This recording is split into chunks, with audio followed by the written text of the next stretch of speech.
Hello everyone. How are you all, dear educators? How are you all doing? Today, I have a new initiative for all of you. I would like to challenge you as to how you would implement the strategies for best practices. These 5 proven strategies will elevate your teaching skills and they are going to make a difference. Join this movement of quality education teachers who are going to rule the world of tomorrow. As a teacher, I am always wanting teachers to do their best and give their best to the student and in turn improve the quality of the student, make them global citizens, you being a student agent. This is how we would like to face challenges. Continually, we should try to improve our teaching skills, and that is so crucial. Problems are always there, but if systems are in place, definitely this will be for the better student engagement and for the better implementation of student best practices over here. When we are passionate and knowledgeable about our subject matter, our students are more likely to be excited about learning also. If we give up on being passionate and if we find that there is an alternate method for being passionate, students also compromise on this. One of the biggest hurdles teachers face is finding new and innovative ways to engage the student. Teachers will also have a lot of experience. Sometimes they too don't want to redo the same kind of innovation in the classroom. Standing in front of the classroom, trying to convey complex concepts have always been a difficult thing for the teachers. But time and again, the teachers also cannot implement the same strategy. Furthermore, teachers often struggle to balance the needs of different learners in the same classroom. We have got students with varied learning styles. Their abilities are different and interests are also different. And it is our job to make sure everyone feels seen and supported. And then there's the issue of limited resources. Any school and every school will face this kind of limited resource challenge. We should take it up. We should try to own it up.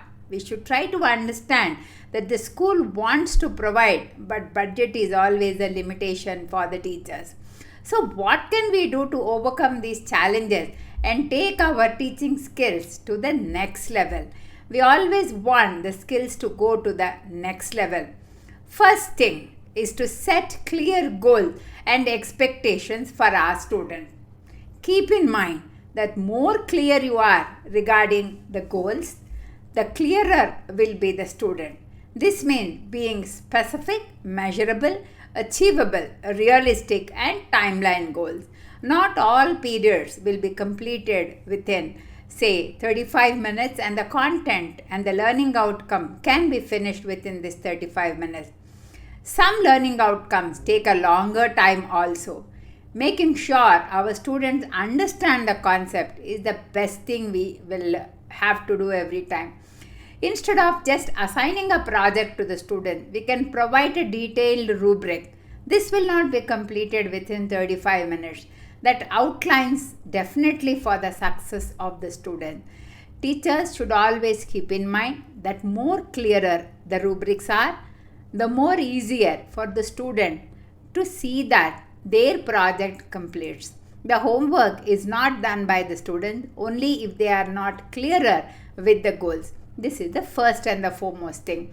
The second strategy is to use active learning technique to get our students moving and engaged.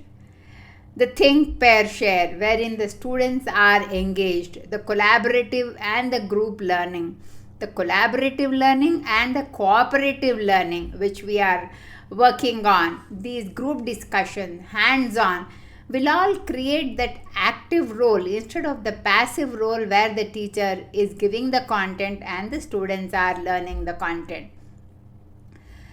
Therefore, the first strategy is to have clear goals, The second strategy is to see that there is active learning happening. Now coming to the third strategy is to provide regular feedback to the student.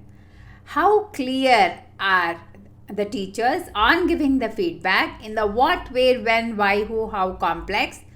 Then so clear are the student in receiving the feedback. What is that they have done in the classroom? What kind of activity they have done? Where are the problems coming up or popping up? How are they going to solve? What is that next? When are they going to find these kind of clues? Why should they do this kind of learning? What, where, when, why? Who are the people involved in this and how are they going to do? These strategies for the regular feedback will help for the constructive learning of the student. The comments, if they are constructive, the comments, if they are compliments, and if they turn these comments into compliments, giving them the feed forward, the students will definitely accept this kind of behavior from the teacher. This is the third strategy what we are facing a challenge, and please join this movement along with me.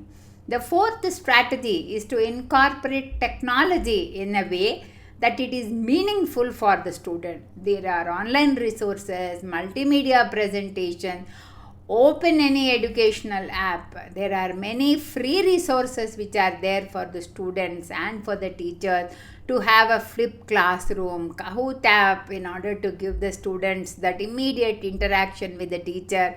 And also if they are working on any other quizzes app or Padlet, they all are very engaging, interactive and accessible also. The fifth and the final strategy is to prioritize self-care and reflection. The teachers also have to take care of themselves. Teaching is a highly stressful job, and reflecting on what they are doing in the classroom, what they have done today, this reflection also will lead to the alignment of their goals. How are they aligning? What is the focus? Where is the focus leading to? Are they aligned with the curriculum, content, everything, the project work or the group discussion, think, pair, share strategy, everything must be leading to the one and only one goal of curriculum. That's how learning will happen. By taking care of ourselves, we not only will reflect on the practices, we have self-alignment and self-awareness also. And this kind of focus on our goals will keep us motivated to do the best for the student. Of these 5 strategies, I believe that prioritizing self-care and reflection is on top, which will bring everything else in place. When we are feeling tired, we need to rejuvenate ourselves. We need to do some activity where we can feel active and keep that as a hobby.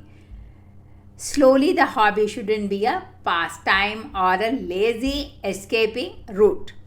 The teachers have to strictly stick on to this hobby complex, and they should try to do their best during the hobby time so that they will find it encouraging to keep all the other 4 strategies in place. By implementing these 5 strategies, the teacher can see that she can create that passion of learning in the students. Which one is your best strategy? Type out in the chat box. And if you have any other strategy which is important, and if I have missed out on that, please type in the chat box, and definitely we will try to create content on that too.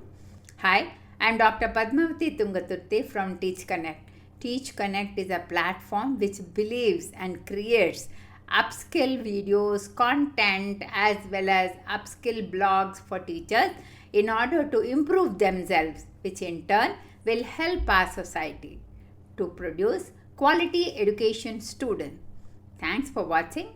Stay tuned to my channel and click on the subscribe button so that the followers can get these videos immediately as soon as I post them. Thanks for watching.